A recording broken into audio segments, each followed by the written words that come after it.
This is the 2023 Kia Sportage X-Pro Prestige, and we recently drove one as part of a larger 6-vehicle compact SUV comparison test. Here's what our editors thought of it.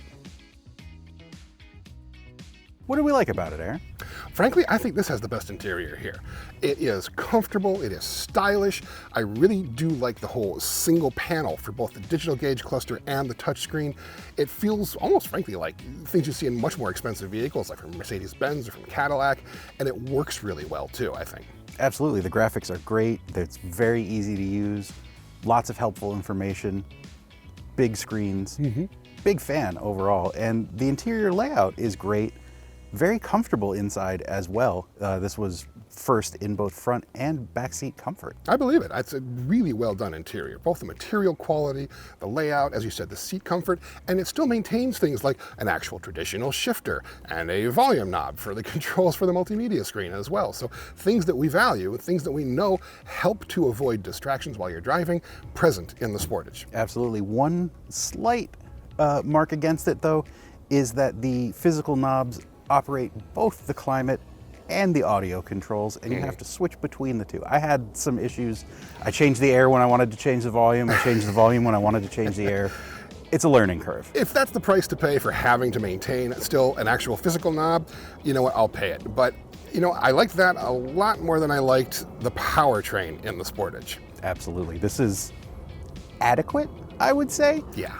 But somewhat overtaxed. And also, these big X-Pro off-road tires don't really help with the performance aspect. Yeah, the whole idea of this thing being an off-road vehicle kind of really doesn't work for me.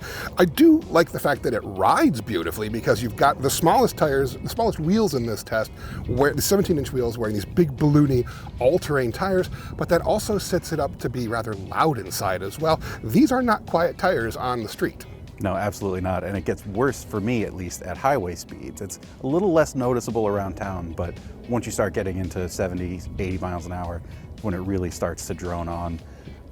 It also scored poorly in braking, which I think might come down somewhat to the tires. The pedal feel, I don't think any of us were huge fans of, but just the grip for these on pavement is a bit lacking, which also translated into some low handling scores. Yeah, I mean, the thing is they're trying to build this as the top off-road capable model, but frankly, I wouldn't drive this thing any further off-road than the dirt driveway up to an organic farmer's market. It really doesn't need to have that kind of abilities. It's really more about the appearance and these black plastic side sills, the black roof as well. It's meant to look like you can go anywhere and be all kinds of crazy adventurous, but it's really not built for going really very far off-road at all. No, it really, really isn't. The ground clearance doesn't even change. No. Overall, though, big fans of this. Personally, I think if I were picking one of these SUVs, I think this would probably be my choice. It was the most comfortable for me. In the X-Pro trim? Probably not. Yeah, exactly. To read the full review and see how it fared in our compact SUV comparison test, you can find it all on Cars.com.